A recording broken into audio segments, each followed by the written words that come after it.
तो सीटी जो होता है एसक्यूएल सर्वर में कॉमन टेबल हम्म। एक्सप्रेशन होता है सीटीई। ठीक है, कॉमन टेबल हाँ। एक्सप्रेशन होता है एसक्यूएल हम्म। सर्वर में। सीटीई का यूज जो होता है वो होता है रिजल्ट सेट को प्रिंट करने के लिए। केवल रिजल्ट सेट हम्म। को प्रिंट करने के लिए हम लोग सीटीई का यूज करते हैं। ठीक है। ओके। हम्म। अब ये जो सीटीई होता है ये दो टाइप का होता है, अपडेटेबल सीटीई और नॉन अपडेटेबल सीटीई। हम्म। अगर कोई सीटीई, अभी डेफिनेशन की अगर केवल बात करें, तो अगर कोई सीटीई एक से ज्यादा टेबल से बना हुआ है तो उसको बोलते हैं नॉन अपडेटेबल सीटीई। राइट। और अगर कोई टेबल सिंगल टेबल से बना हुआ है तो उसे बोलते हैं अपडेटेबल सीटीई, मतलब अपडेटेबल। उसको अपडेट हम्म। कर सकते हैं। ठीक है। राइट। उसके बाद एक होता है रिकर्सिव सीटीई। हम्म। रिकर्सिव सीटीई होता है उसी सीटीई को उसी सीटीई का यूज करके डेटा निकालना। अब ये अच्छा। कैसे होता है और क्या क्या होता है ये हम लोग अभी करके हम्म। देखेंगे। ठीक है। ओके। सीटीई का सिंटैक्स जो होता है वो शुरू होता है विथ सीटीई, उसके बाद as, open bracket, close bracket, और इसके अंदर हम हमारा बिजनेस लॉजिक होता है। और just hmm. Followed by closing bracket हमारे पास एक सेलेक्ट स्टेटमेंट होती है या अपडेट हम्म। स्टेट, कोई भी एक स्टेटमेंट होती है। लेट्स सपोज हमारे पास यहाँ पे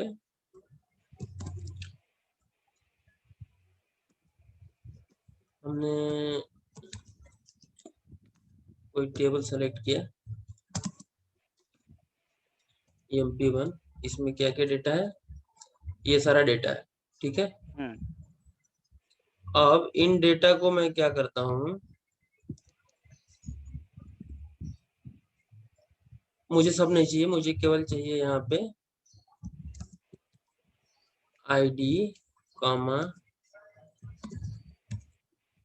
एम्प्लॉय नेम चाहिए। कहाँ से मुझे, EMP1 से। ठीक है।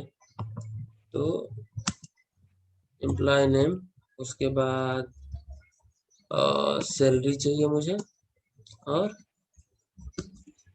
जेंडर चाहिए, और कुछ नहीं चाहिए मुझे, बस इतना ही ओके। चाहिए। हम्म। तो अब जब इसके बाद हम लोग सेलेक्ट करेंगे तो ये डेटा, हम्म। अब इसका जो आउटपुट होगा वो सीटी के लिए इनपुट होगा। इस सेलेक्ट स्टेटमेंट का जो भी आउटपुट हम्म। होगा, ये जो आउटपुट होगा हम्म। हम्म। वो इस सीटी के लिए इनपुट होगा। मतलब ओके। अब जब हम लोग सेलेक्ट स्टार फ्रॉम CTE करेंगे और इस सारे स्टेटमेंट को एक साथ रन करेंगे हम्म। तो राइट। अब हम यहाँ से एज ए टेबल इस सीटी को, इसकी इस आउटपुट को एज ए टेबल ट्रीट कर सकते हैं। अब ये करेक्ट। सीटी, ये आउटपुट हम्म। इस सीटी के नाम से जाना जाएगा। ठीक है। हम्म। और हम्म। यहाँ से हम जो मर्जी चाहें इसमें से भी फिल्ट्रेशन कर सकते हैं कि हमको केवल आईडी ओके। चाहिए और केवल एम्प्लॉय नेम चाहिए या केवल ओके। सैलरी चाहिए, बस इतना चाहिए हम्म। मुझे। ठीक है। ठीक है। तो ये और सीटी नाम है क्या टेबल का?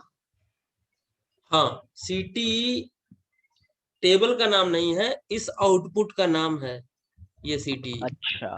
ठीक है। ओके। ये, और इस हम्म। कॉन्सेप्ट को बोलते हैं कॉमन टेबल एक्सप्रेशन। इसको हम लोग ए भी लिख सकते हैं, तो अब ये अच्छा। ए हो जाएगा। ठीक है। या ओके। ABC हो सकता है, मतलब अच्छा, कुछ नेम भी चेंज हो एक जाएगा, लेटर। ठीक है। हाँ, कुछ भी एक ठीक है। लेटर या एक जो नाम होगा वो हम्म। सिटी का नाम। अब ये सिटी का नाम क्या है, ABC। ABC। हम्म। हाँ, कुछ और नाम लिखना चाहे तो हम कुछ और नाम लिख सकते हैं। तो ठीक है। जो एक लेटर या एक वर्ड बिना स्पेस दिए हमने यहाँ पे लिख दिया, स्पेस हम्म। नहीं देना है, स्पेस ठीक है। देंगे तो एरर देगा। ठीक है। तो ठीक बिना है। स्पेस दिए जो एक लेटर ये या एक वर्ड हमने लिख दिया वो नाम होगा उस सिटी का। Got it. ठीक है। हम्म। और ओपन ब्रैकेट और क्लोज ब्रैकेट के बीच में जो भी हमने बिजनेस लॉजिक लिखा है, जो कुछ भी हमने लिखा हम्म। है वो इनपुट, उसका जो आउटपुट आएगा एग्जीक्यूट करने के बाद, चाहे जो भी हमने इसके अंदर बिजनेस लॉजिक लिखा है, वो इनपुट होगा उस सीटीई के लिए, वो data. Right.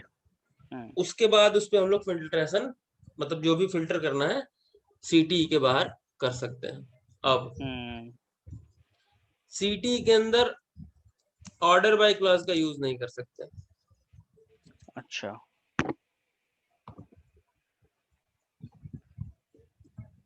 Order by clause का यूज सीटीई के अंदर नहीं कर सकते, ठीक है, इनवैलिड है। अगर आपको ऑर्डर करना है तो सीटीई के बाहर करिए। ओके। ठीक है, यहाँ हो सकता है ऑर्डर बाय। ओके। अब सीटीई दो टाइप का होता है, अपडेटेबल और नॉन अपडेटेबल। जैसे व्यू होता है, राइट। अपडेटेबल और नॉन अपडेटेबल। तो अगर कोई सीटीई मल्टीपल टेबल से बना है तो उसको अपडेट नहीं करते हैं, और कोई सीटीई सिंगल टेबल से बना है तो उसको अपडेट कर सकते हैं, जो कि अगेन जो फिजिकल टेबल होता है उसके अंदर यूज हुआ सीधा उसमें अफेक्ट करता है। ठीक है। मेरा एक क्वेश्चन है, सीटी आपने बताया कि सिर्फ वो रिजल्ट सेट को प्रिंट करने के लिए यूज होता है। हाँ, ठीक है, तो इसका इसका प्रैक्टिकल लाइफ में क्या यूज है? प्रैक्टिकल लाइफ में यूज मैं बता रहा हूँ। लेट्स सपोज हमारे पास, जैसे बहुत बारी क्या होता है कि किसी टेबल में डुप्लीकेट रिकॉर्ड्स हैं, ठीक है, तो सिंगल टेबल से आप नहीं निकाल सकते उसको, ठीक है, या तो आप टेम्पररी टेबल का यूज करो, लेकिन टेम्पररी टेबल का यूज करके फायदा नहीं है। क्यों? क्योंकि हमको केवल रिजल्ट सेट से मतलब है, उसको सेव करा के और उसमें क्रूड ऑपरेशन तो करना नहीं है। तो वहां पे ये ज्यादा यूजफुल हो जाता है। जैसे मान लो, जैसे हाँ, जैसे मान लो हमने कोई टेबल बनाया, मान लीजिए हमने कोई टेबल बनाया, उसमें डुप्लीकेट डेटा है। लेट्स सपोज यही टेबल है, ये टेबल है हमारे पास, और एक ही रिकॉर्ड एक से ज्यादा बार है। ओके। जैसे हम क्या करते हैं, इस टेबल को इनटू एक नया टेबल बना देते हैं, इनटू EMP CTE नाम से, ठीक है, और इसमें ये डेटा हमने इंसर्ट कर दिया। अब इस टेबल को जब हम सेलेक्ट करेंगे तो हम देखेंगे कि हमारे पास डेटा आ चुका है, ये आ गया डेटा हमारे पास। अब इसमें डुप्लीकेट रिकॉर्ड्स के लिए क्या करते हैं कि चूंकि इसमें रिकॉर्ड 13 है, तो इसमें से कुछ रिकॉर्ड डिलीट करके, delete from table where ID is greater than 6, इनको हमने डिलीट कर दिया, वेयर नहीं लगाया। डिलीट कर दिया। अब सेलेक्ट करते हैं उसी सिटी को,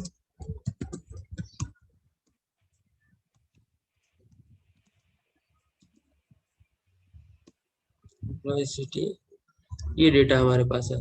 इसमें से कुछ रिकॉर्ड डुप्लीकेट है, जैसे अब इसी में हम लोग इंसर्ट इनटू, इसी टेबल में हम लोग डेटा इंसर्ट करते हैं, where ID is equal to 1। कुछ रिकॉर्ड हम लोग डुप्लीकेट इंसर्ट मार देते हैं, जैसे 4 को कर दिया और 6 को कर दिया, ठीक है। तो हम देखेंगे कि कुछ रिकॉर्ड डुप्लीकेट आ गए, ठीक है। अब किसी ने बोला, ये इंटरव्यू में पूछा जाता है, ये भी क्वेश्चन पूछा जाता है कि अगर किसी टेबल में डुप्लीकेट रिकॉर्ड्स हैं और हमको एक रिकॉर्ड छोड़ करके बाकी सारे रिकॉर्ड्स डिलीट करना है, तो कैसे करेंगे, ठीक है। तो इसके लिए हम लोग क्या करते हैं, अब जब ये मैं रैंकिंग फंक्शन आपको बताऊंगा, हाँ तो आपको ज्यादा समझ में आएगा। अभी के लिए मैं आपको बता देता हूँ ठीक है। कि यहाँ पे CTE का यूज होता है। तो यहाँ पे लिखते हैं ओके विथ CTE एस, और यहाँ पे सेमीकोलन डाल देंगे, और यहाँ पे जो भी एक मतलब की हो जिसके बेसिस पे हमको डुप्लीकेट फाइंड करना है। लेट्स सपोज हमको आईडी के बेसिस पे करना है कि अगर आईडी हम्म दोबारा है तो वो डुप्लीकेट रिकॉर्ड है। हम्म तो हम रो नंबर ऐड कर देंगे,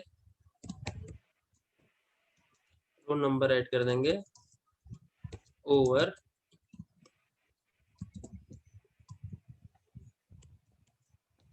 पार्टीशन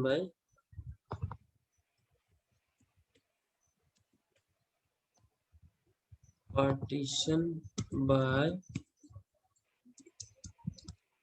आईडी और order by ID as row number of select star from city. ये हमारा डेटा हो गया। तो क्या करेगा कि सेम आईडी वालों को हम्म वो रैंक दे देगा, रोल नंबर दे देगा। ओके अगर वो एक ही बार है तो 1 रहेगा उसका, अगर अगर ओके वो एक से ज्यादा बार है तो उसको नंबरिंग कर देगा 1 2 नंबर 3 दे 4। देगा। ओके 1 ये एक ही बार है, ये भी एक ही बार है, ये 2 बार है, तो एक को इसने 1 दे दिया, वन दे दूसरे को दिया, इसने दूसरे को दो। 2 कर दिया। ठीक है। हम्म तो हम्म जब डुप्लीकेट रिकॉर्ड्स को डिलीट करने की बात आती है तो हाँ यहाँ पे हम लोग डिलीट स्टेटमेंट लिख देते हैं, delete from city where row number not equal to 1। Not equal to 1। Hmm ये तो जितने भी ओके डुप्लीकेट रिकॉर्ड्स हैं वो डिलीट हो हम्म जाएंगे। ठीक है। और हम्म तो ये एक इसका छोटा सा यूज है सिटी का। हम्म ठीक है। हाँ लेकिन ये जो राइट कॉन्सेप्ट है, हाँ ये जो कॉन्सेप्ट है हम्म ये यूज होता है मतलब बहुत ज्यादा यूज होता है। ओके अगर कोई डेटा आप सिंगल सेलेक्ट स्टेटमेंट में नहीं लेके आ पा रहे हैं तो हम्म आप सीटी का यूज करके और उसके आउटर स्टेटमेंट में उसको यूज करके और डेटा निकाल सकते हैं। राइट ठीक है। तो राइट अब एक लाइन में इसको आप डिलीट करना होता तो आप नहीं कर पाते, आप राइट केवल रो नंबर निकालते उसको दूसरे टेबल में डालते और फिर डिलीट कर पाते। हम्म ठीक है ना। तो ये या यूज है सीटी का। उसके बाद एक होता है रिकर्सिव सीटी। तो हम्म रिकर्सिव सीटी जो होता है वो उसी सीटी को उसी सीटी से का यूज करके डेटा निकालना होता है। जैसे राइट एक क्वेश्चन पूछा था कि रिकर्सिव सीटी का यूज करके आपको 1 to 100 काउंटिंग प्रिंट करने हैं, हम्म नंबर्स प्रिंट करने हैं 1 to 100। ओके तो कैसे करेंगे? तो उसके लिए सबसे पहले विथ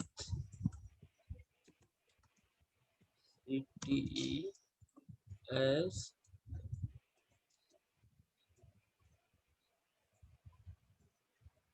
और ये सीटी कहीं पे सेव भी नहीं होता ना मेमोरी में? नहीं, ये कहीं ओके केवल एग्जीक्यूट होने के समय मेमोरी लेता है ठीक टाइम है। टेबल से, और हम्म मेमोरी कहीं सेव फिजिकली सेव नहीं होता है।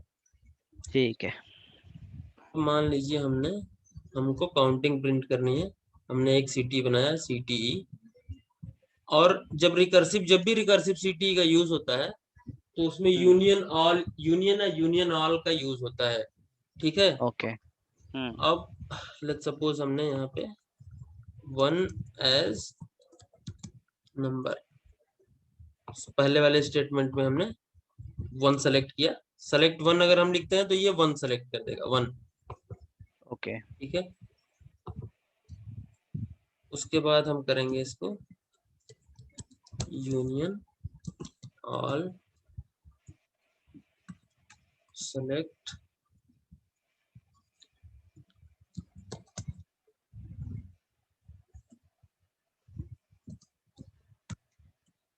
Number +1 from CTE। ठीक है, अब इसी CTE में यूज किया, और हमने ये जो नंबर सेलेक्ट किया है उसमें हर बार 1 से इंक्रीमेंट कर देंगे, ओके। 1 ऐड कर देंगे उसमें। ठीक है, हम्म। और कब तक ऐड करेंगे, where number is less than equal to 99, तब तक ऐड करते रहेंगे। और यहाँ पे हम इसको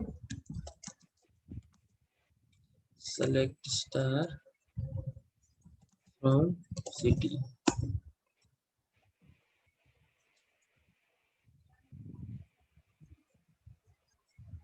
ये हुआ 1 to 100। बेसिकली इसको बोलते हैं रिकर्सिव सिटी, एक ही CTE का उसी सिटी में यूज करके डेटा निकालना। इसका एक और यूज होता है, रिकर्सिव CTE का यूज होता है जब हमको किसी इस टाइप का डेटा निकालना होता है कि एक के अंदर दूसरे के अंदर दूसरे के अंदर दूसरे के अंदर दूसरे के अंदर दूसरे के अंदर ऐसा डेटा छिपा हुआ है। जैसे हमारे पास ये एक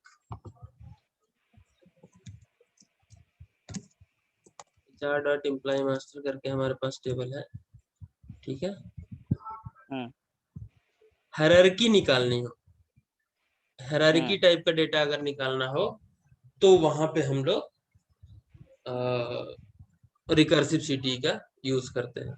जैसे हमारे पास मान लीजिए ये एक डाटा है, इसमें से हम निकालते हैं .employee कोड निकाल लिया, .first name निकाल लिया,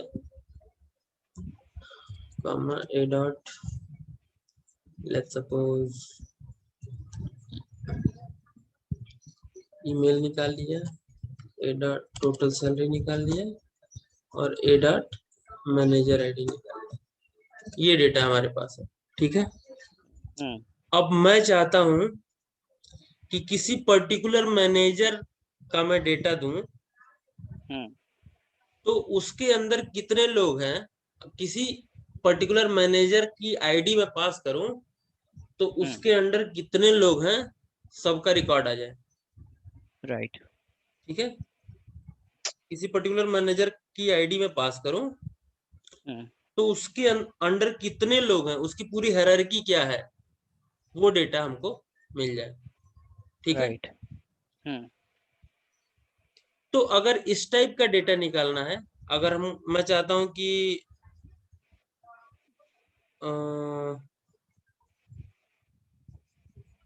लेट्स सपोज ये मैनेजर 3 है, अमित के अंदर कितने लोग हैं। ठीक है, तो मैं ID 4 पास करूं तो अमित के अंडर जितने लोग हैं सबका नाम आ जाए। ओके। ठीक है, या ID 5 पास करूं तो मनोज के अंदर जितने लोग हैं उनका नाम आ जाए। ठीक है, ठीक है। तो अगर इस टाइप का डेटा हमको निकालना रहता है तो हम लोग रिकर्सिव CTE का यूज करते हैं। या एक और यूज होता है इसका, जैसे बिल ऑफ मटेरियल निकालना होता है, बॉम्ब वगैरह। अगर कोई उसकी कंपनी है, मान लो मैन्युफैक्चरिंग की कंपनी है, ठीक है, और वहां पे बिल ऑफ मटेरियल वगैरह निकालना है, क्योंकि उसमें क्या होता है कि अगर कोई मान लो AC है, या फिर क्या बोलते हैं इसको, ये है बस है या कोई कार है। ठीक है, इस टाइप का कोई प्रोडक्ट आदमी बनाता है, कोई कंपनी बनाती है, तो उसमें ऐसा नहीं होता है कि वो कार एक प्रोडक्ट है, लेकिन उसमें बहुत सारे अलग अलग प्रोडक्ट लगे हुए हैं। जैसे एक इंजन लगा राइट। हुआ है, ठीक है, एक वो साउंड सिस्टम लगा हुआ है, उस साउंड सिस्टम के अंदर भी 10 टाइप के मटेरियल लगे हुए हैं। एक राइट। मोटर लगा हुआ है, एक स्पीकर लगा हुआ है, और मतलब इलेक्ट्रॉनिक, कुछ इलेक्ट्रॉनिक्स आइटम लगे हुए हैं, ठीक है। लेट्स सपोज उसी उसके अंदर क्या नाम है, कार के अंदर एसी लगा हुआ है, तो उस एसी के अंदर भी 10 टाइप के मटेरियल लगे हुए हैं। तो राइट। किसी पर्टिकुलर मटेरियल के अंदर कितने मटेरियल लगे हुए हैं, हाँ। इस टाइप का जब डेटा निकालना होता है, तो सबसे इजी तरीका है रिकर्सिव सीटी यूज करना। रिकर्सिव सीटी का यूज करके हम लोग इस टाइप का डेटा बहुत इजीली निकाल लेते हैं। तो अभी अभी अगर आप इस पे लगाएंगे तो? हाँ, मैं आपको लगा के दिखाता हूँ कैसे निकलेगा, हाँ। ठीक है। जैसे अब इसको रिकर्सिव सीटी मैंने कैसे बोला था कि सबसे पहले with CTE S open bracket, उसके बाद क्लोज ब्रैकेट, और जब रिकर्सिव सिटी लगाते हैं तो सबसे पहले एक स्टेटमेंट लिखते हैं, where let's suppose a dot employee code is equal to 3, मान लो 3 का निकालना है, ठीक है, 3 का हमको डेटा निकालना है।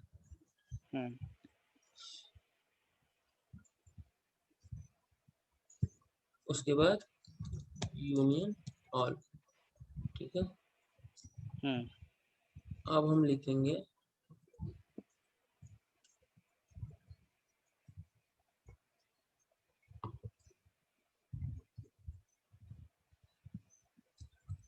City where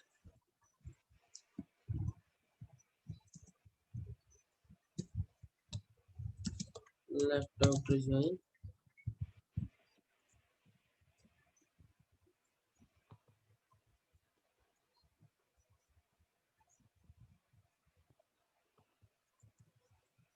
HR dot imply master B on A dot imply code is equal to B dot manager ID,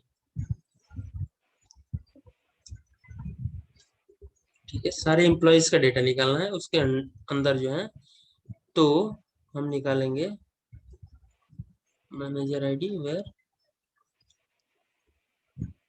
A dot manager ID is equal to B dot employee code, employee code. उसके बाद select star from city,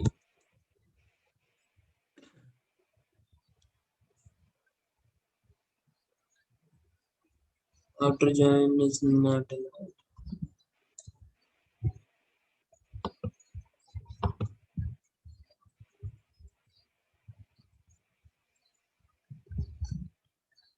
तो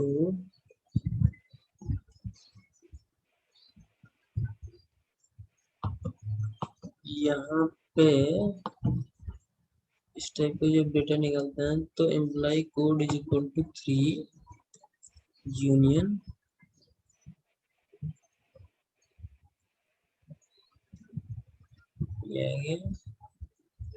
A dot employee code is equal to B dot manager ID,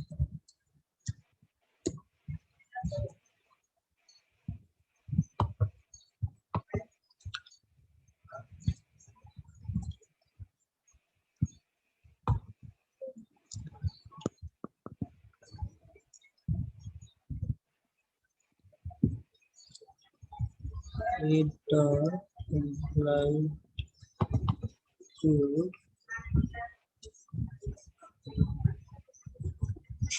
पहले ये 3 वाला है,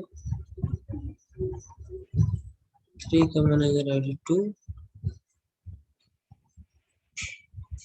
तो A dot grid is equal to b dot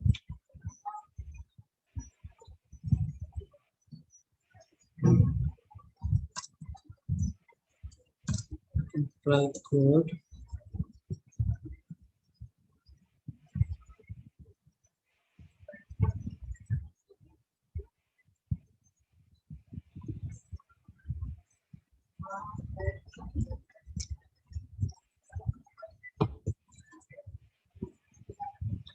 b dot manager id हो गया, b dot imply code हो गया, इसके बाद imply master। अच्छा यहाँ पे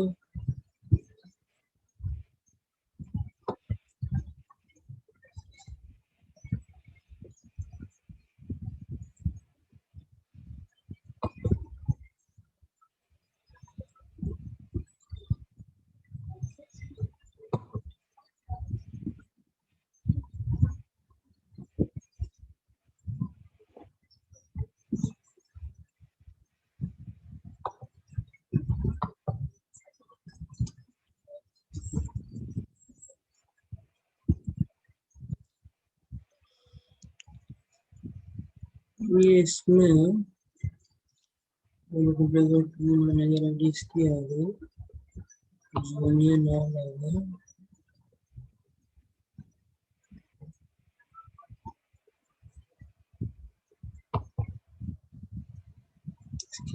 के निकालना पड़ेगा फर्स्ट नेम।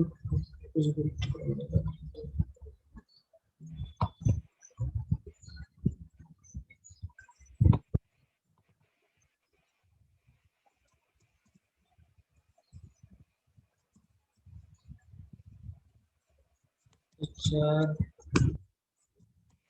एम्प्लॉय मास्टर ए जैन सिटी।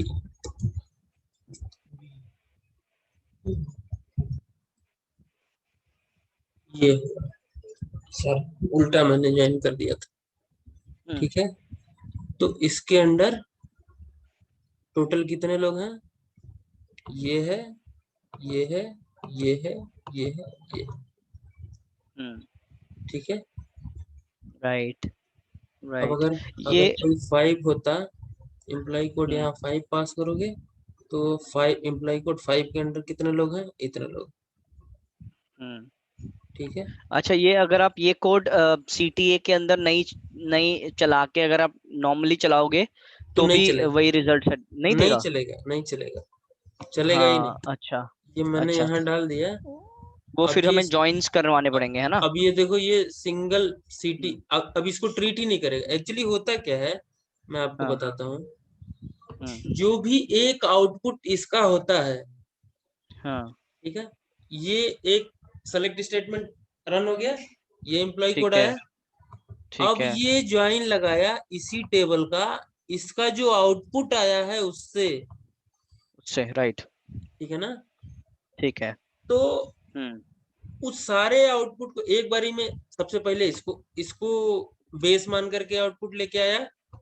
इसका हम्म जो पहला होगा, जैसे इसका मैनेजर कौन है? 2 है। और ये हम्म पहला किसका मैनेजर है? जब अगर आप इसको रन करोगे हम्म टेबल को, तो आपको समझ में आएगा कि ये सबसे पहला रिकॉर्ड इसने ये रिटर्न किया। ठीक है। उसके बाद जहां जहां पे उसका मैनेजर था, उसको रिटर्न किया। जैसे राइट।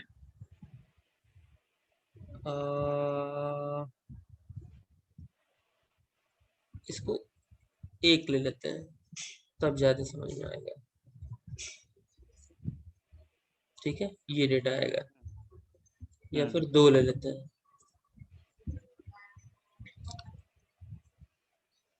तो मैनेजर 2 के अंदर कितने हम्म लोग हैं, और उनके अंदर कितने लोग हैं, और उनके अंदर कितने लोग हैं, ये सारा हम्म डेटा निकाल के ले आ रहा है ये। ओके। तो मैनेजर 2 के अंदर डायरेक्ट कितने लोग हैं, हम्म इनके अंदर 3 के अंदर कितने लोग हैं, हम्म इस 4 के अंदर कोई नहीं है, या फिर इस 5 के अंदर इतने लोग हैं, ठीक है। तो हाँ एक के अंदर दूसरा और दूसरे के अंदर तीसरा और तीसरे के अंदर एक और चौथा, राइट। इस टाइप का जब डेटा निकालना रहता है तो रिकर्सिव सीटी काम करता है। और वो ऐसे करता है कि सबसे पहले एक रिकॉर्ड रिटर्न करता है, फिर उसके बाद ऑन द बेसिस ऑफ कि जो भी हमारे पास डेटा होता है, जो जो भी ये डेटा रिटर्न करता है, ये क्यूरी जो भी डेटा रिटर्न करती है उसको बेस करके और ये क्यूरी रन होती है और उसको ओके। यूनियन करती है। एक रिकॉर्ड रिटर्न करेगी और फिर जो उसका आउटपुट हो गया, जैसे दो दो रिकॉर्ड आए तो उन दोनों रिकॉर्ड को फिर बेस करके और ये क्यूरी फायर होती है, फिर उन तीनों राइट। रिकॉर्ड को बेस करके और फिर ये क्यूरी फायर होती है। और ये तब तक चलते रहती है जब तक सारे कंडीशन सेटिस्फाई या फिर सारे रिकॉर्ड रिटर्न नहीं हो जाते, जैसे कि हमने ओके। इसमें किया था। सबसे पहले वन रिटर्न किया, फिर उस वन में वन ऐड करके एक लाइन रिटर्न किया, टू रिटर्न किया, फिर टू आया, फिर उस टू में एक और ऐड करके थ्री रिटर्न किया, फिर उस अब थ्री आ गया, राइट। 1 2 3 आ गया, अब थ्री में एक और ऐड करके फोर आया और उन फोर का, राइट। तो ये देखो आप, एक पहले ये आउटपुट था उसका, उसमें एक ऐड किया, फिर दो आया। उसी को ऐड करने के बाद जब टू आ गया तो उस टू में एक बार और वन ऐड किया तो थ्री राइट। आया, फिर इस थ्री में एक और ऐड करके, तो ये क्या करता है कि उसी आउटपुट में ऐड करते जाता है और डेटा तब तक रन करता है जब तक कि उसकी कंडीशन फॉल्स नहीं हो जाती। ये राइट। कंडीशन फॉल्स नहीं हो जाती, या फिर ऐसे कंडीशन में जब तक सारे पूरा डेटा नहीं आ मतलब जाता हाँ लास्ट तक, एंड नहीं हो हाँ जाता। अच्छा, इसमें मेरा एक क्वेश्चन है, अगर आपको सिर्फ एम्प्लॉय कोड 2 का मैनेजर चाहिए बस, उसके आगे हिरारकी नहीं चाहिए, हाँ, तो फिर ये काम आएगा उसमें? नहीं समझा क्या, एम्प्लॉय टू का? जैसे जैसे ये तो आपने पूरी हिरारकी निकाल दी है ना, 2 हाँ के हाँ आगे कौन है, हाँ फिर 3 के आगे कौन है, बट क्वेश्चन है कि मेरे को सिर्फ एम्प्लॉय कोड 2 और उसके नीचे जितने लोग हैं बस वही चाहिए, मतलब नेक्स्ट हिरारकी नहीं चाहिए। एम्प्लॉय को टू के नीचे कितने लोग हैं बस उतना ही चाहिए। बस, हाँ। हाँ तो वो तो सिंपल है ना। अरे उस टाइप का हाँ। डेटा निकालना है तो आप सिंगल सेलेक्ट स्टेटमेंट मार दोगे कि वो कितने अ, लोग हैं जिनका मैनेजर आईडी टू है। ये तो इजी है ना, ये तो आप अच्छा अच्छा अच्छा अच्छा एक अच्छा अच्छा, आई स्टेटमेंट में गॉट इट। निकाल सकते हो। ये तो सिंगल स्टेटमेंट है, ठीक है। ये तो ठीक है ठीक दिक्कत है। तो तब होगी ना कि आप हाँ दो के अंदर तो ये तीन है, ये अरे हाँ, एम्प्लॉय, राइट राइट राइट उसके अंदर राइट तो राइट, ये हाँ। केवल चार है, इन चारों के अंदर ठीक कौन है कौन है। ठीक है, और गॉट इट। उन चारों पूरी की हिरारकी। और अगर कोई पांच है उसके अंदर पांच लोग हैं तो उन पांचों के अंदर कौन कौन है। राइट। आप गॉट समझ इट रहे हो। तो इस टाइप गॉट इट का जब got it data got it. निकालना रहता है कि एक हाँ। बहुत बड़ी कार है, उस कार के अंदर कौन कौन से मटेरियल लगे हुए हैं, और वो हम्म। अगर एक फिनिश गुड है जैसे एसी हो गया, साउंड बॉक्स हो गया, राइट। पंप हो गया, कुछ हाँ। भी एक्स वाई जेड, राइट बहुत राइट सारे राइट। ऐसे आइटम है जो अलग हाँ। अलग चीजें होती हैं। जैसे डिस्प्ले हो गया, किसी और कंपनी का डिस्प्ले लगता है, लॉक हाँ। सेंटर लॉक किसी और कंपनी का लगता है, गियर बॉक्स किसी और कंपनी का लगता है। हम्म।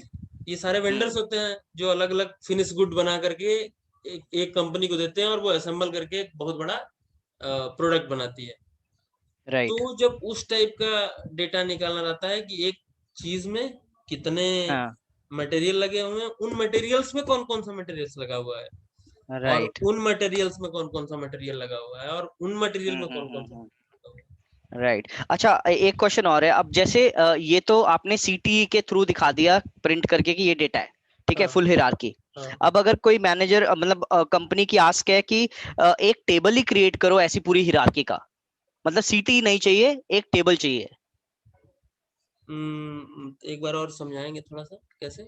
हाँ, जैसे जैसे ये आस्क थी, सीटी में आपने प्रिंट कर दिया, मतलब एक ऐसा हिरारकी टेबल दिखा दिया हम्म कि पूरी हिरारकी आपने मेरे को विजिबल कर दी, ठीक है। अब हम्म। ये जो सीटी होते हैं वो तो डेटाबेस में नहीं है, मतलब वो मेमोरी नहीं लेते हैं और ऐड भी नहीं होते हैं। जैसे हाँ आप ये इंस्टेंस बंद कर दोगे तो सीटी चला जाएगा, हाँ। ठीक है। बट मुझे एक टेबल चाहिए एक्चुअली, इसी इसी सॉल्यूशन का, इस पूरी हिरारकी का।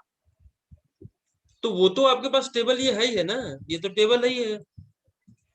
ये टेबल है, अच्छा आपके पास है ही। वो ऑलरेडी टेबल है, अच्छा वो वो तो ऑलरेडी टेबल है। हाँ, आपके पास अच्छा फिजिकल टेबल तो एक ठीक है है। ही है। हाँ हाँ आप हाँ उससे हाँ हाँ डेटा हाँ हाँ निकालने की बात किया जा रहा है कि एक बताता हूँ कि हाँ, एक आदमी है, उसके अंदर कितने लोग हैं, उसकी कितनी बड़ी ठीक है। टीम है, वो निकाल लो। डेटा तो ओके, सारा ही रहता है कंपनी के पास, got it got it got it. मतलब पर्टिकुलर। यहाँ पर आप, हाँ यहाँ पे आप एक क्वेश्चन डाल रहे हो सीटी के अंदर, मेरे को इस बंदे से स्टार्ट करना है हाँ हिरारकी, हाँ है हाँ ना? ओके हाँ, गॉट इट, बिल्कुल। या फिर पूरी समझ गया, कंपनी का भी निकाल सकते हैं, ठीक है, या फिर समझ पूरी गया। कंपनी का भी निकाल सकते हैं जैसे कि अगर कोई एग्जांपल जो मैं सोचता हूँ मेरे उसमें काम में, जैसे रीजन होता है, रीजन के अंदर कंट्रीज, कंट्रीज के अंदर सिटीज, हम्म, स्टेट्स, वो पूरा एक हिरारकी बनी होती है, राइट? हाँ तो हाँ आप हाँ वो पूरी हिरारकी पिक कर सकते हो, हाँ, है ना? कि किसी ओके, पर्टिकुलर स्टेट के अंदर कौन कौन सी सिटी के अंदर कौन कौन सी सिटी के अंदर कौन कौन से गांव है, गॉट इट इस टाइप गॉट का। इट गॉट इट, ठीक है समझ ना। गया, ठीक है ठीक है ठीक है, गॉट इट। इसमें एक क्वेश्चन पूछा जाता है कि लेबल वाइज हायरार्की निकालो। तो अच्छा, लेबल वाइज, इसी में एक क्वेश्चन आता है कि लेबल वाइज हायरार्की निकालो। ठीक है, हम्म तो उसमें जैसे हम्म ये सबसे एक लेवल 1 पे है, इसका लेवल 1 हम्म है, इसका लेवल 2 है, हम्म क्योंकि ये इसका बॉस है। हम्म ठीक है, इसका हम्म लेवल 3 है, क्यों? हम्म, क्योंकि ये इसका बॉस है, राइट, और ये बहुत लोगों का बॉस है। 3 जो है हम्म, बहुत लोगों का बॉस है, तो उन सबकी हायरार्की राइट 3 होगी। ठीक है, राइट, तो अगर हमको हम्म हायरार्की जाननी है कि कौन किस उस पे है, लेवल पे है, हम्म, तो उस टाइप का भी डेटा अगर निकालना हो तो ही सीटी से ही निकलता है। अब यहाँ पे कर देते हैं उसको, मतलब इजिली सीटी से निकलता है। जैसे इसको लेवल 1 कर देते हैं, 1 एज लेवल। ठीक है, हम्म, और इसी लेवल में हर बार यहाँ पे हम +1 करते जाएंगे एज लेवल। ये देखो, ये पहले लेवल पे है, ये दोनों लोग दूसरे लेवल पे हैं, ओके, ये इतने लोग तीसरे लेवल पे हैं, हम्म, इतने लोग चौथे लेवल।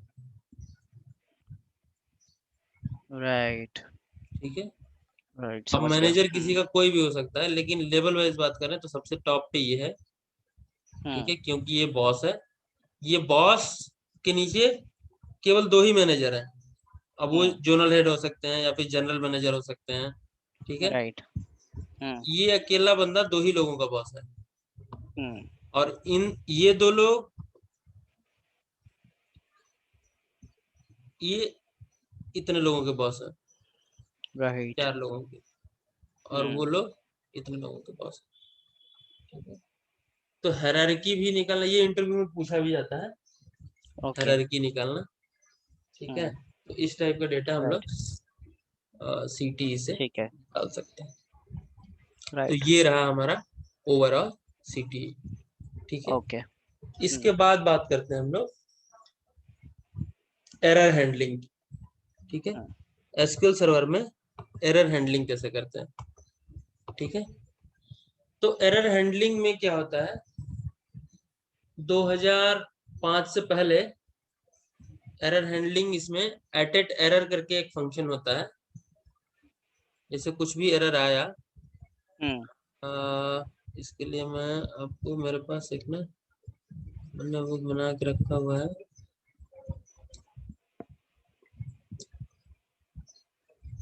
ठीक है, सपोज ये हमारे पास एक टेबल है। ठीक है, ओके, मैं आपको दिखाता हूँ। हम्म, इसको कर देते हैं हम लोग टेस्ट 4 में। इसमें कोई एम्प्लॉय नाम का टेबल है, इसमें कोई है, इसमें भी है, इसमें लेकिन है डाटा क्या, इसको डिलीट मारते हैं। ठीक है, डिलीट, डिजाइन में चला गया, इसको हमने मान लीजिए डिलीट कर दिया, हम्म, और इसको, इस कॉन्सेप्ट को हम लोग समझेंगे यहाँ से। हम्म, ये हमने एक टेबल बनाया। ठीक है, हाँ, 2005 से पहले क्या था, एटेट एरर करके फंक्शन था, उससे एरर हैंडलिंग होती थी। 2005 के बाद, एसक्यूएल 2005 के बाद एसक्यूएल सर्वर ने एरर हैंडलिंग जैसे बाकी सारे प्रोग्रामिंग लैंग्वेजेस में होता है, ट्राई और कैच में, वैसे कर दिया। ठीक है। तो लेट्स सपोज हमारे पास ये एक टेबल है जिसमें हमने कुछ डेटा डाल दिया। ठीक है, ये हमारे पास डेटा है, लेकिन टेबल की जो डिजाइन है वो एक बार आप देख लेंगे। ये आइडेंटिटी कॉलम है, ठीक है, एक नेम है जो कोई भी वैल्यू ले सकता है, एक एज का कॉलम है जिसमें केवल 18 से 120 की ही एज इंसर्ट हो साल के, सकती। ठीक है। ठीक है, चेक कंस्टेंट लगा हुआ है। अब इसमें हमने कुछ वैल्यूज इंसर्ट कर दी। ठीक है, अब अगर हम सेलेक्ट करें,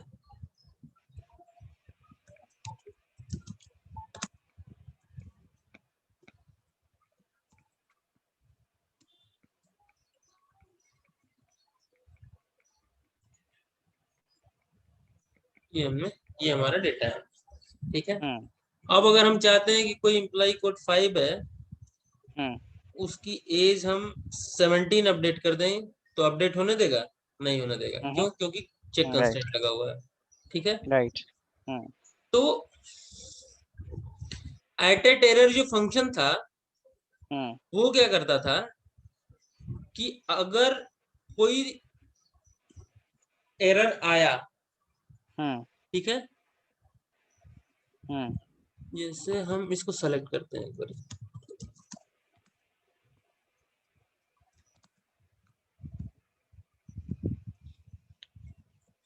सेलेक्ट एटेट एरर, ये सिस्टम फंक्शन होता है। ठीक है, ठीक है।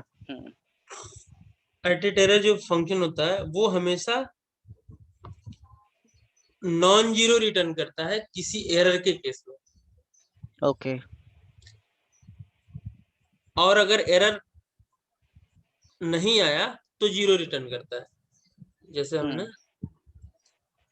एज 20 अपडेट कर दिया और इसको सेलेक्ट किया, तो जीरो रिटर्न करेगा।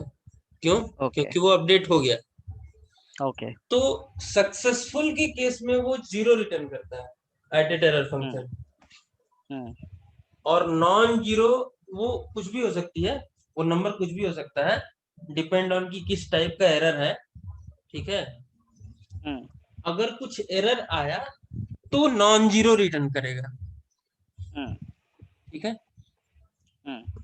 तो इससे पहले जो एरर हैंडलिंग होती थी 2005 से पहले, वो एटेट एरर के ही थ्रू होती थी कि कोई भी ओके। स्टेटमेंट हमने लिखा और उसको चेक करा लिया। जैसे हमने 17 अपडेट करने की मैं कोशिश कर रहा हूँ।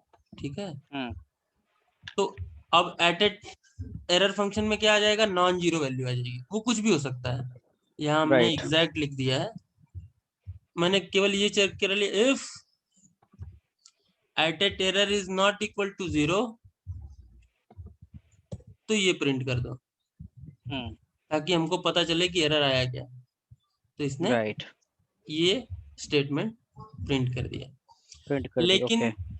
उस सिचुएशन में क्या होता था कि जो भी एरर रिटर्न करता है कोई भी स्टेटमेंट, उसमें कुछ चीजें होती हैं।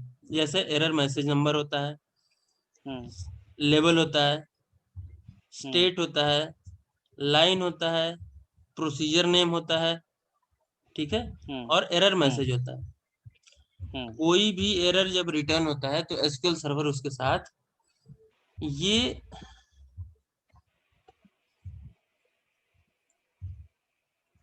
6 चीजें रिटर्न करता है। ओके।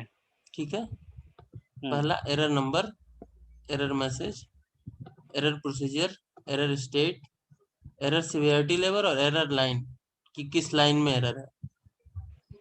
ठीक है, इन चीजों को अगर ऐसे सीधे सीधे अगर इस टाइप का एरर आ गया तो ये रीडेबल नहीं है। राइट। इस टाइप का अगर एरर आता है एसक्यूएल सर्वर में, तो जो भी एप्लीकेशन होती है, एप्लीकेशन फट जाती है। अच्छा।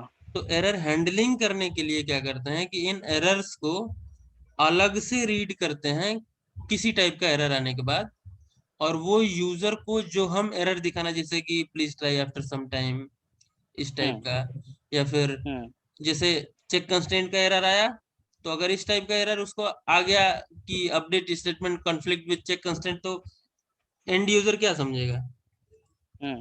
तो उस एरर को पढ़ करके और हम एक लाइक कस्टमाइज्ड एरर उसको देते हैं कि right. Please check your age limit, your age limit right. Should be 18 to 120, इस टाइप का करेक्ट। मीनिंगफुल एरर दे सकते हैं। ठीक है, राइट। तो एरर हैंडलिंग एसक्यूएल सर्वर में 2005 के बाद ट्राई और कैच में आ गई। 2005 से पहले एट ए टेरर फंक्शन में होता था, लेकिन एट ए टेरर फंक्शन में एक और प्रॉब्लम है कि अगर मान लीजिए आपने ये एग्जीक्यूट कर दिया और एरर आ गया, तो जो आपका स्टेटमेंट है वो रिटर्न तो कर देगा एट ए टेरर फंक्शन चेक करा के, लेकिन अगर वो एरर के जस्ट अगली लाइन हुई तो, ओके।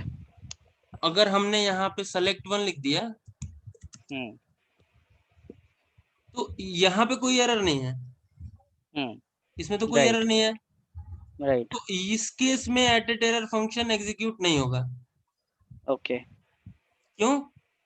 कि अब जस्ट इस फंक्शन के लिए एट ए टेरर की वैल्यू 0 मिल जाएगी, क्योंकि ये सक्सेसफुली एग्जीक्यूट हो गया। राइट। तो हर स्टेटमेंट के बाद एट ए टेरर फंक्शन को चेक कराना कि उसमें 0 वैल्यू है या नॉन 0 वैल्यू है, और उसके बाद क्या नाम है, पूरे प्रोसीजर को या फिर पूरे स्टेटमेंट को रोल बैक करना, या फिर जो भी मीनिंगफुल आउटपुट है उसके अकॉर्डिंग अपने बिजनेस लॉजिक को चेंज करना। ये बहुत बड़ा टास्क था पहले, राइट। कि हर सेलेक्ट या अपडेट स्टेटमेंट के बाद एट एरर को चेक कराना, क्योंकि अगर उसके बाद कोई भी एक सक्सेसफुल स्टेटमेंट रन हो गया तो एट एरर फंक्शन में 0 आ जाएगा, और आप राइट। नहीं कर पाओगे कि उसमें एरर आया कि नहीं। ये देखो वन रो राइट। इफेक्ट, और ये क्योंकि एरर आया था लेकिन ये स्टेटमेंट प्रिंट नहीं हुआ, राइट। करेक्ट। क्योंकि एरर था तो ये स्टेटमेंट प्रिंट होनी चाहिए थी, नहीं हुआ। राइट। क्यों? क्योंकि ये सेलेक्ट स्टेटमेंट सक्सेसफुली रन हो गया और एट 0 में 0 आ गया। राइट। मतलब ये उसको ऐसे ट्रीट किया कि यहाँ कोई एक्सेप्शन था, मतलब एरर था ही नहीं। तो ये प्रॉब्लम थी एट ए टेरर फंक्शन के साथ। इसके बाद एसक्यूएल सर्वर ने ट्राई और कैच इंप्लीमेंट किया 2005 के बाद, 2005 और उसके बाद। तो ये क्या करता है कि वो पूरे स्टेटमेंट में चेक करता है, मतलब पूरे ट्राई ब्लॉक में चेक करता है, और पूरे ट्राई ब्लॉक में कहीं भी अगर एरर आया तो वो सीधा कैच ब्लॉक में जंप कर जाता है। राइट। ठीक है, हम ओके। यहाँ पे सेलेक्ट स्टेटमेंट भी लिख सकते हैं, सेलेक्ट वन, इसके बाद लेकिन ये एग्जीक्यूट क्या होगा, कैच वाला ब्लॉक। लेकिन इन मैसेजेस के साथ प्रॉब्लम क्या है, ये जो मैंने आपको ये सारे मैसेजेस दिखाए ना, इनके साथ प्रॉब्लम क्या है कि आप इनको अलग से एग्जीक्यूट नहीं कर सकते। अच्छा। अलग से ये रन अगर एग्जीक्यूट हुआ तो नल रिटर्न कर देगा। ठीक है, राइट। ये जब कैच ब्लॉक में रन होता है तो ही ये आउटपुट देता है। राइट। ठीक है, अगर मैं चाहूं कि इनको कॉपी करके और यहाँ पे जो एरर आ रहा था यहाँ पे इसको एग्जीक्यूट करा लो, तो यहाँ पे कोई एरर नहीं आएगा, यहाँ पे नल वैल्यू आएगी, ये देखो। ठीक है, यहाँ पे ये एग्जीक्यूट नहीं होगा। ये जो एरर एरर के जो ये जो मैसेजेस हैं, ये रो नंबर, ये जो फंक्शंस हैं, row number, message, procedure, error state, error के जितने भी एरर के रिटर्न करने के जितने भी उसके प्रॉपर्टीज हैं एरर की, ये कैच ब्लॉक में ही रिट्रीव होंगी। राइट। जैसे हमने यहाँ पे एज को 17 करके, और यहाँ पे एरर आएगा तो ये इसको फॉर्मेटेड, इसको ये इसको फॉर्मेटेड वे में आपको ये देखो, यहाँ पे भी वही सारी चीजें प्रिंट हुई हैं लेकिन एक फॉर्मेटेड वे में प्रिंट हुआ है। राइट। ठीक है, तो इसको बोलते हैं एरर हैंडलिंग। ऐसे एसक्यूएल सर्वर में एरर हैंडलिंग करते हैं ट्राई और कैच में। राइट। तो जो भी हमारा बिजनेस लॉजिक होता है उसको ट्राई ब्लॉक में लिख लेते हैं। अब इसके बाद हम सेलेक्ट स्टेटमेंट लिख सकते हैं, सेलेक्ट वन, लेकिन इसका कोई असर नहीं है इससे, क्योंकि पूरे ट्राई ब्लॉक में कहीं अगर एरर आया तो वो सीधा कैच ब्लॉक में जंप कर जाता है। राइट। ये देखो एक स्टेटमेंट इसमें जैसे उसके साथ एटेड एरर फंक्शन के साथ था कि जस्ट उसके पहले अगर कोई सक्सेसफुल स्टेटमेंट रन हो जाता है तो उसमें 0 वैल्यू आ जाती है, मतलब उसको लगता है एटेड एरर फंक्शन को कि यहाँ कोई एरर नहीं था। ठीक है, राइट। तो ऐसे यूज करते हैं हम लोग एरर हैंडलिंग एसक्यूएल सर्वर। ठीक है, तो 2005 से पहले क्या था, एटेड एरर फंक्शन यूज होता था एरर हैंडलिंग के लिए, चेक करने के लिए कि उस पर्टिकुलर स्टेटमेंट में एरर है कि नहीं। और के बाद हम लोग अगर एरर आता था, एरर आया हुआ है पूरे स्टेटमेंट में कहीं, तो हम लोग मतलब उसको रोल बैक कर लेते थे पूरे स्टेटमेंट को। लेकिन एसक्यूएल 2005 के बाद इन्होंने ट्राई और कैच इम्प्लीमेंट किया, तो एसक्यूएल सर्वर में अब एरर हैंडलिंग ट्राई और कैच में होती है। ठीक है, और उसकी जो प्रॉपर्टीज हैं वो error number, error message, error procedure, किस प्रोसीजर में एरर आ रहा है, क्योंकि ये प्रोसीजर नहीं था तो यहाँ प्रोसीजर का नाम नहीं आया। ठीक है, error state, error severity level और किस लाइन में एरर है, ये चीज यहाँ ये सारी चीजें रिटर्न हो जाती है। राइट। अगर आप प्रोसीजर में अपडेट कर रहे होते तो प्रोसीजर का नाम आता है एरर के टाइम प्रोसीजर पे। का नाम, बिल्कुल यहाँ पे प्रोसीजर का नाम आ जाता है, और इसको हम लोग लॉग भी कर सकते थे किसी दूसरे टेबल में। ठीक है ना, ठीक है, तो गॉट इट। रोज के रोज हम लोग रिटर्न कर सकते हैं, हर प्रोसीजर में लॉग कर लें और डेली के डेली शाम को या सुबह चेक करके कल कितने एरर आए, किस किस प्रोसीजर में आए, किस टाइप के एरर आए, वो सारा लॉग हम लोग रीड करके आइडेंटिफाई कर सकते हैं। ठीक है, राइट। तो ये रहा हमारा एरर हैंडलिंग। अब इसके अच्छा, बाद आता ये है हाँ, एक चीज बताना। अब जैसे नॉर्मल जैसे आप प्रैक्टिकल कंपनीज में काम करते हो तो आप ये पूरी स्टेटमेंट्स बनाते हो, ठीक है? तो आपको ये सब मैन्युअली रन करना पड़ता है या कुछ इसमें ऐसा भी होता है कि आप उसको जैसे एक टाइम बेस्ड डाल दो कि वो ऑटो रन हो जाए, ऐसा भी होता है कुछ? नहीं नहीं, ये तो हर प्रोसीजर में लिखना पड़ेगा ना, आपको हर प्रोसीजर में चेक कराना पड़ेगा कि किस प्रोसीजर में एरर आ रहा है कि नहीं आ रहा है ना। हाँ, नहीं नहीं नहीं, ये तो आप मतलब एज एन इंस्टेंस बता रहे हो। अब जैसे कोई आपने क्वेरी बनाई है कंपनी में जो हाँ आपको एवरी डे उसको रन करना पड़ता है, हाँ, ठीक है? तो आपको आपको तो उसको जॉब फिजिकली हाँ तो उसका जॉब बना देते हैं ना। अच्छा, वो ऐसा भी होता है ना, ऑप्शन होता है हाँ कोई हाँ ऐसा? हाँ हाँ हाँ हाँ, बिल्कुल होता ओके, गॉट है, इट। जॉब बना देते हैं और वो ठीक है, रन होते रहता है। ऑटो रन होता रहता है। ओके। हाँ, अब इसके बाद कुछ स्ट्रिंग के फंक्शंस देख लेते हैं हम लोग। ठीक है, और right. Mathematical functions, cursor, roll number, python function, HDL Rahul, error symbol, normalization, ranking function. एक minute, spell topics, data types, mathematical functions, rand round, ये तो मैथमेटिकल्स हो गया।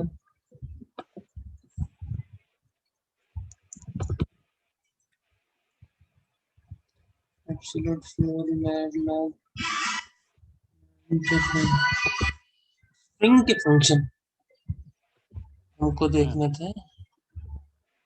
एसक्यूएल सर्वर में जो स्ट्रिंग के फंक्शंस होते हैं राइट। वो ये होते हैं। एक होता है कैर, ठीक है। कैर क्या करता है, कैर से भी पहले एक फंक्शन होता है आस्की, ठीक है। अब इसको हम लोग यहाँ पे एरर हैंडलिंग के बाद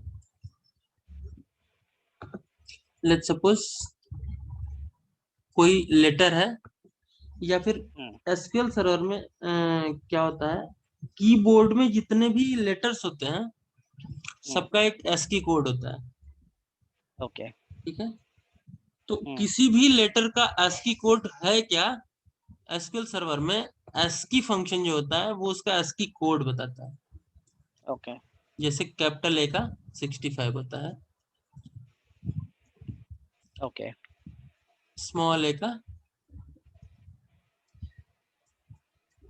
97 होता है, ओके। 1 का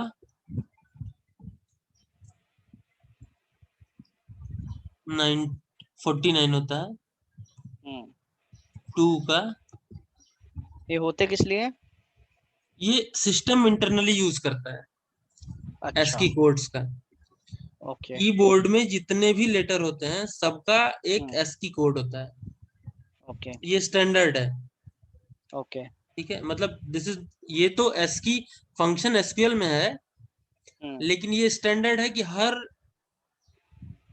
जो सिस्टम समझता है कि कौन सी की प्रेस की गई है वो एस्की कोड से समझता है। ओके, ठीक है। ठीक है, तो एस्की जो फंक्शन होता है वो ये रिटर्न करता है कि किसी भी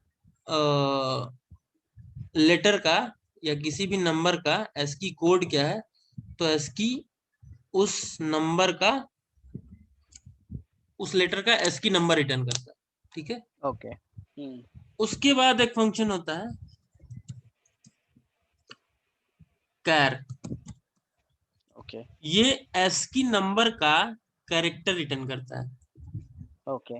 लेट्स सपोज हमने 50 पास किया, तो 2 का एस्की कोड 50 है, तो 50 एस्की कोड का कैरेक्टर क्या है, 2 है। ओके।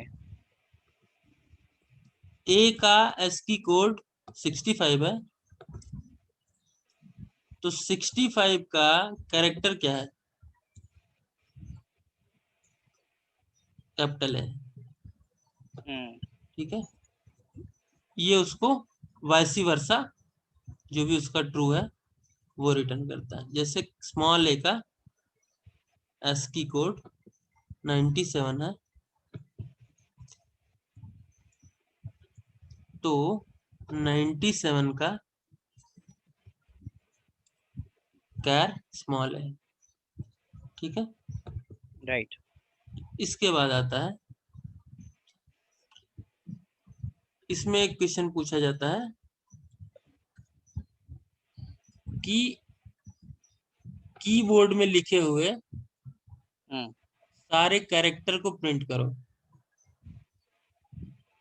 ओके। तो हमने एक डिक्लेयर किया वेरिएबल @नंबर, उसमें 1 डाल दिया, और टोटल 255 ही होते हैं कैरेक्टर। ठीक है, okay.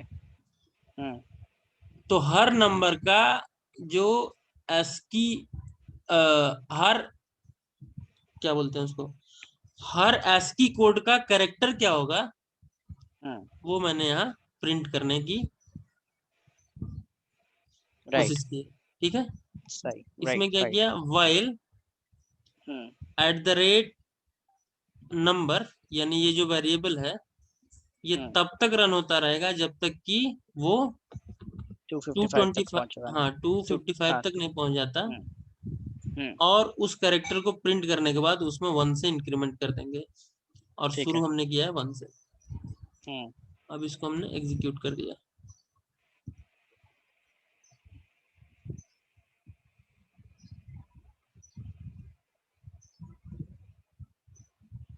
Look at this. Right.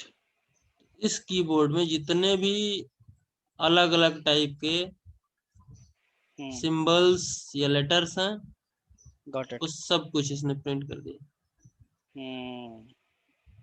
ठीक है। राइट। Got it. और होते भी 25 ही हैं, अच्छा। मतलब 255 ही हैं। अगर आपने इसको 255 टोटल। हाँ, आपने इसको 256 कर दिया,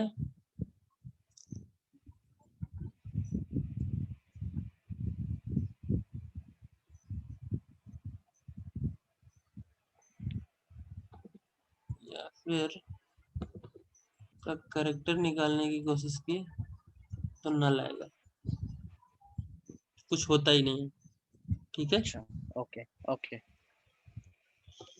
तो इस वजह से हमने 255 तक लेने की कोशिश करी है। अब इसके बाद होता है एक फंक्शन होता है left, L trim. Right. L trim का यूज करते हैं अगर किसी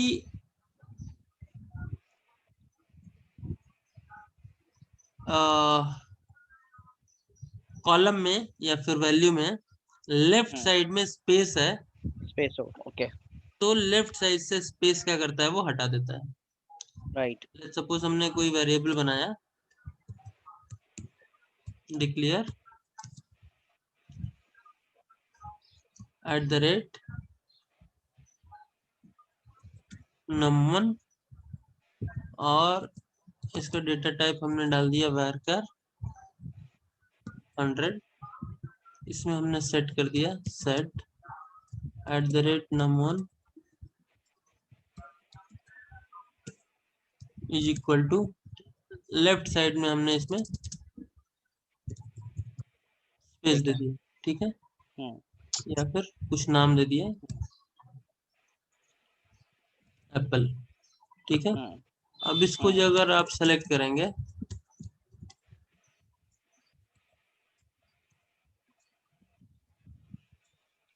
तो लेफ्ट साइड में देखिए आपको स्पेस मिल रहा है। ठीक है। ठीक है।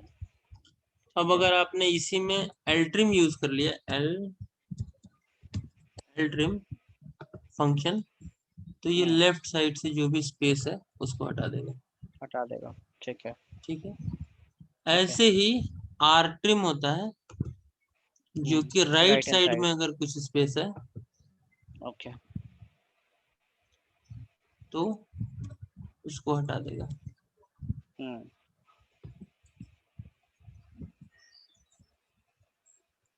लेकिन ये लेफ्ट वाले को स्पेस को नहीं हटाएगा।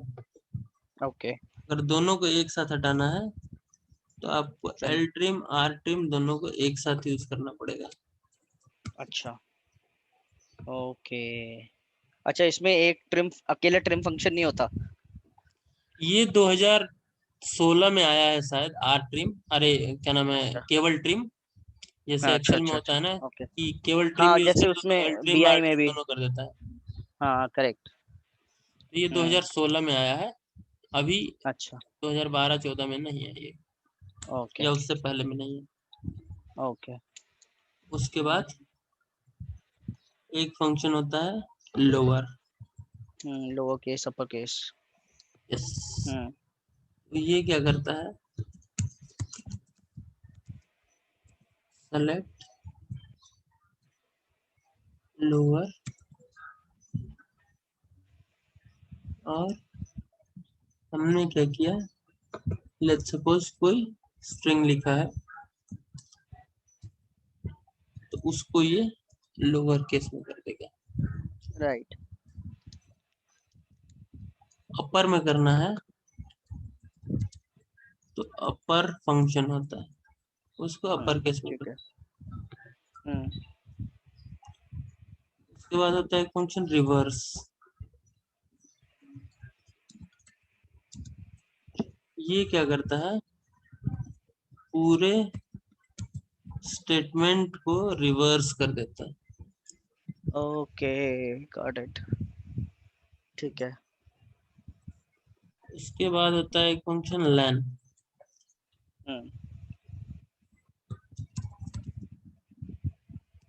लेन क्या करता है, उस स्ट्रिंग का लेंथ रिटर्न कर देता है नंबर में। Okay,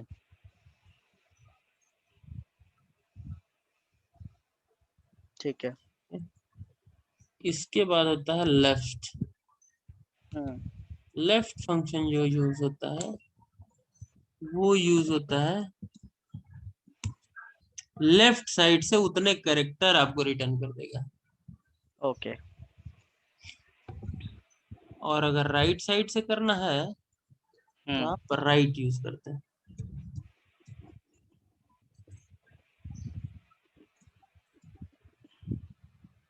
right. वो राइट अच्छा, एक साइड चीज से। बताओ। हम्म। हाँ, जैसे आपके पास एप्पल है, ठीक है। हम्म। अब कुछ ऐसा भी सिनेरियो होता है जिसमें पहले 3 कैरेक्टर्स आपने लिए एपीपी। अब हम्म। उन पहले 3 कैरेक्टर्स को मेरे को चेंज करना है किसी और 3 कैरेक्टर से, जैसे एबीसी। हाँ,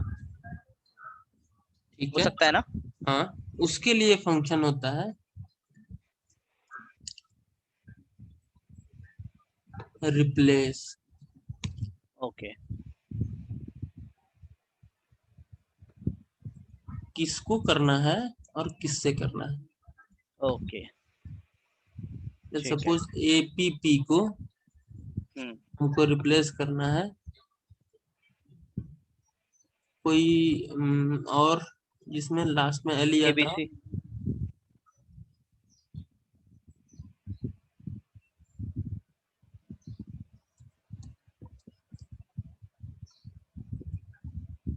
एबीसी। हम्म। अच्छा। ओके। और अगर ये एपीपी जो आपने रिप्लेस किया है, ये तो स्टार्टिंग में था। अब ये एप्पल के बाद भी एपीपी होता तो वो केबीसी बाद में भी लगा देता। हाँ, ओके। अच्छा, बट मुझे तो पहले ही लेटर्स अगर चेंज करने हैं। केवल पहले वाला ही चेंज करना है। हाँ, फर्स्ट 3। तो उसके लिए आपको स्टार्टिंग के 3 हाँ, लेटर को रीड उठा करके और उसको केवल रिप्लेस करना होगा। Got it, got it. पहले मेरे को कैरेक्टर्स बताने पड़ेंगे, फिर उसके बाद रिप्लेस लगाना पड़ेगा, है ना? हम्म। हाँ हाँ, ओके, गॉट इट। हम्म। ठीक है, ठीक है। ठीक है, ठीक है, ठीक है। अब इसके बाद आता है कार इंडेक्स। हम्म। कार इंडेक्स एक फंक्शन होता है जो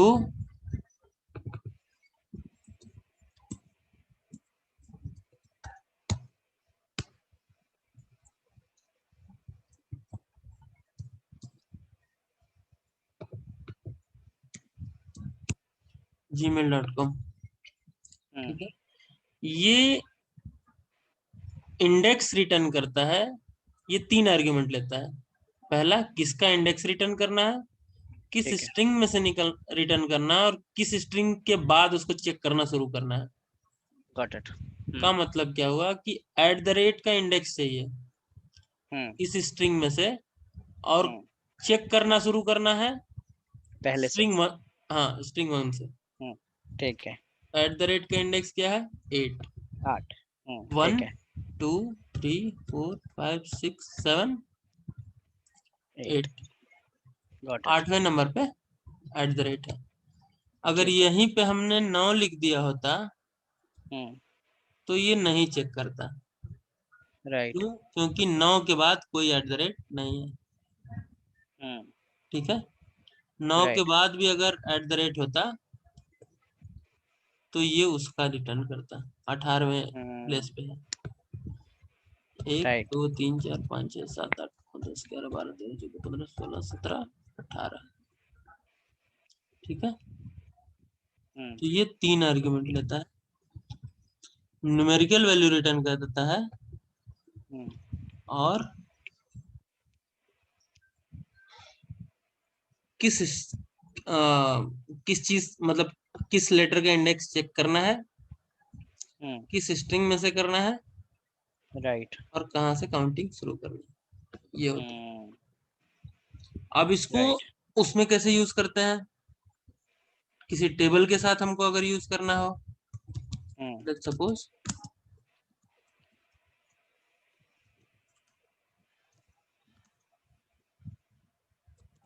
डॉट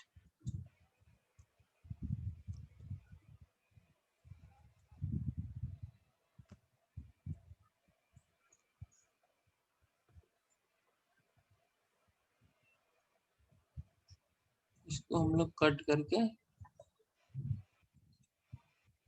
और जो हमारा टेबल है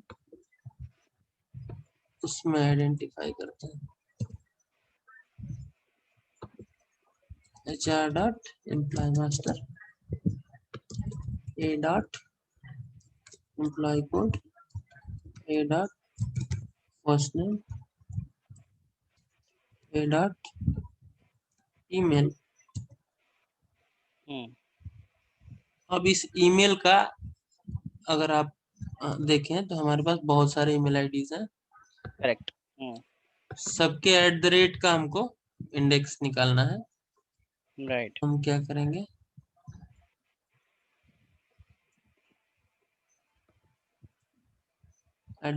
@फ्रॉम, यहाँ पे कॉलम का नाम पास कर देंगे। ठीक है, ठीक नाइस, है, ठीक है, ओके। इसके बाद आता है सब स्ट्रिंग। सब स्ट्रिंग का यूज करते हैं, ये भी 3 आर्ग्यूमेंट लेता है।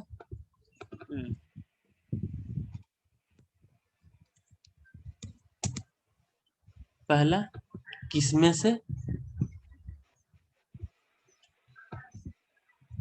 कहां से शुरू करना है, और उसके बाद कितने कैरेक्टर। उसे पहले से शुरू करना है और उसके बाद 4 कैरेक्टर। पहले से सबका 4-4 कैरेक्टर। राइट, गॉट इट, अगर मान लीजिए हमने यहाँ 6 लिखा होता तो 6 से शुरू करता है और 6 के बाद 4 कैरेक्टर। ओके, ठीक है, 1 2 3 4 5 6 और 6 के बाद 4 कैरेक्टर। ठीक है, ये मतलब इस 6th को भी इंक्लूड करता है। हाँ 6 को इंक्लूड करेगा और उसके बाद 4 कैरेक्टर। ठीक है,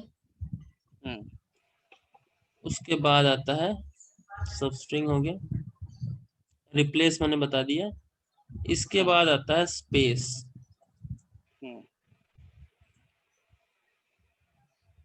स्पेस फंक्शन का यूज हम लोग करते हैं, ये कंकैटिनेट जैसा है। हाँ लेट्स सपोज हमारे पास एम्प्लॉय कोड था, फर्स्ट नेम है और लास्ट नेम है।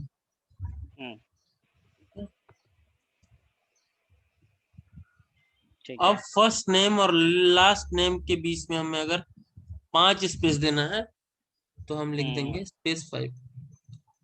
ठीक है, 1 देना है तो 1। तो एक, तो अगर हम इन्वर्टेड कॉमर्स में डालें तब भी यही आंसर आएगा। इन्वर्टेड कॉमा में मतलब जैसे स्पेस 1 लिखा है ना आपने, इसको हटा के सिंगल कोट्स के अंदर स्पेस डाल दो 5 बार, हाँ भी सेम आएगा ना। हाँ, अगर हमको 20 बार देना होगा तो 20 बार हमको ओ स्पेस देना हाँ, होगा ना। करेक्ट, और गॉट इट, स्पेस फंक्शन का यूज करेंगे नंबर तो ऑफ स्पेस देने के लिए, 100 ठीक है, भी देना है तो हम 100 केवल लिखेंगे और 100 स्पेस मिल जाएगा।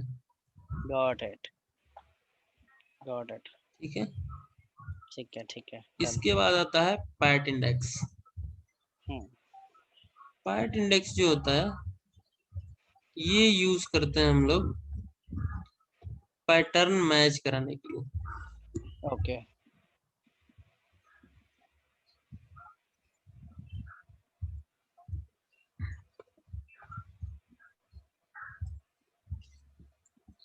तो यहाँ पे किसी में भी पैटर्न मैच नहीं किया, क्योंकि @a.com है ही नहीं। ओके gmail.com अगर लिखेंगे तो शायद मिलेगा। तो जिसमें gmail.com है और पैटर्न मैच कर रहा है वो ये ये रिटर्न, 7 क्यों आ रहा है आंसर? क्योंकि उसके मतलब किस नंबर के बाद वो पैटर्न मैच कर रहा अच्छा गॉट है। इट। सपोज हमने यहाँ yahoo.com लिख दिया, ठीक है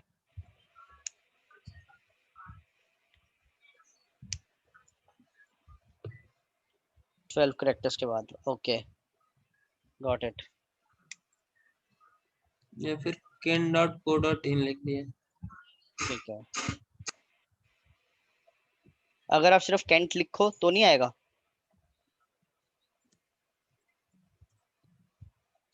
.in लिख दिया।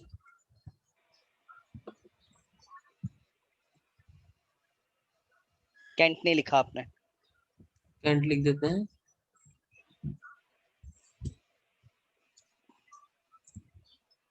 ये देखिए .in जिस करेक्टर के बाद मैच किया, केवल कैंट लिख दें। ओके हाँ तब भी आ जाएगा। उसके बाद मैच नहीं करेगा अगर पूरा नहीं मिलेगा तो, या तो यहाँ पे भी परसेंटेज लगा। Got it. ठीक है, ठीक है इसके बाद रिप्लेस फंक्शन मैंने बताया है आपको। हाँ आपने रिप्लेस, रेप्लिकेट नहीं दिखाया, रेप्लिकेट अच्छा था ये एक। रेप्लिकेट है। हाँ रेप्लिकेट क्या करता है, उस पर्टिकुलर, ये तो रिप्लेस है, ठीक है। हाँ हम्म जहां जहां .com होगा वहां वहां क्या करेगा, ये .net कर देगा। करेक्ट हाँ रेप्लिकेट क्या करता है, उसको उतनी बार लिख देता है।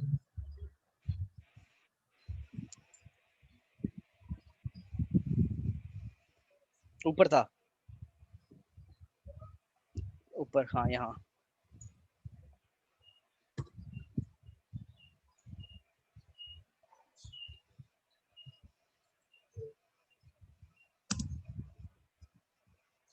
जैसे ईमेल आईडी को रिप्लिकेट करना है, हम्म कितनी बार, 3 बार। हम्म ओके 3 3 बार रिप्लिकेट कर देगा। ओके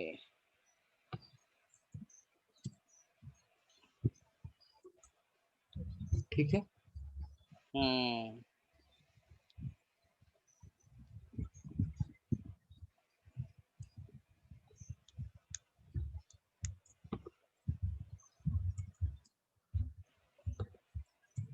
ये रेप्लिकेट फंक्शन तो अच्छा है, मतलब कॉलम, एक पूरा कॉलम बनाने के लिए भी तो अच्छा है ना।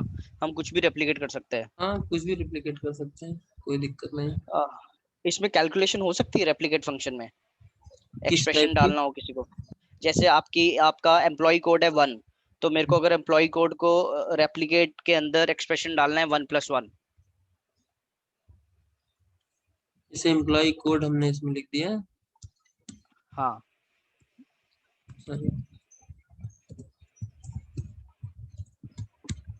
एम्प्लॉय कोड लिख दिया, फिर अब ये एम्प्लॉय कोड का कॉलम बन जाएगा। ठीक है उसने 3 बार 111 लिख दिया, बट मैं चाहता हूँ जो नया कॉलम बन रहा है ना, जिसमें नो कॉलम नेम है, वो एम्प्लॉय कोड का 1 ले और उसके आगे +1 डाल दे, मतलब इन शॉर्ट।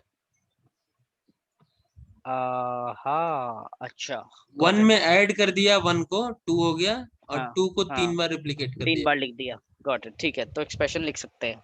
हम्म, ठीक है ओके। नाइस। इसके बाद आता है स्टफ। हम्म स्टफ का यूज करते हैं हम लोग।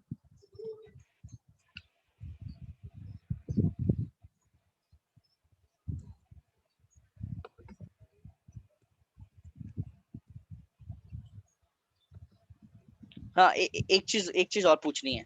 हाँ जैसे हम पावर क्वेरी में मैं अगर ईमेल वाले कॉलम को कभी कभी ट्रांसफॉर्म करता हूँ, जिसमें I need only the user name, मतलब anything which is left to @ वो आ जाए।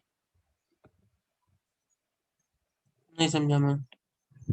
जैसे आपका ईमेल का कॉलम है ना, हाँ उसमें asatyam@gmail.com है।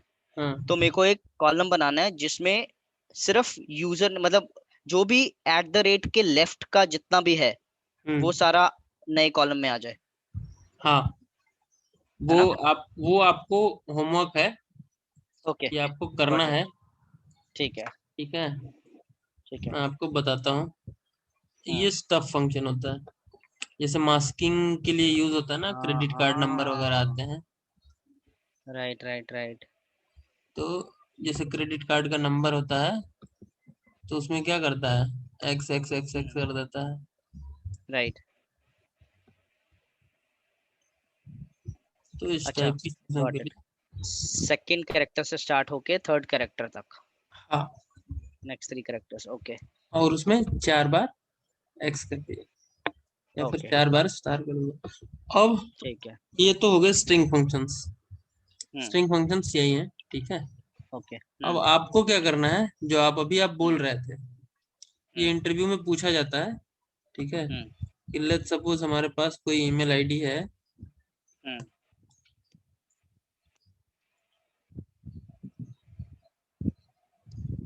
ये हमारे पास ईमेल आईडी है, मुझे ये जानना है कि टोटल डोमेन वाइज कितने काउंट है। हम्म। टोटल डोमेन वाइज कितने गॉट काउंट इट। है, का मतलब क्या हुआ। Got it.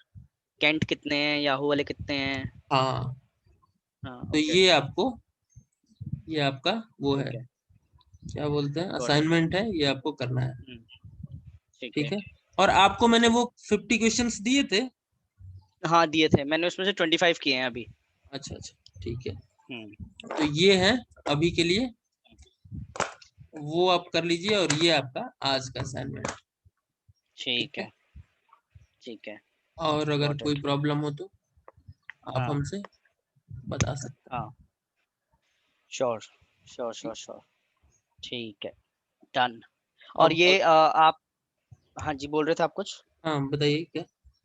मैं तो कहता, ये ये आप वीडियो। रिकॉर्डिंग बंद कर दें। हाँ, रिकॉर्डिंग बंद कर दो।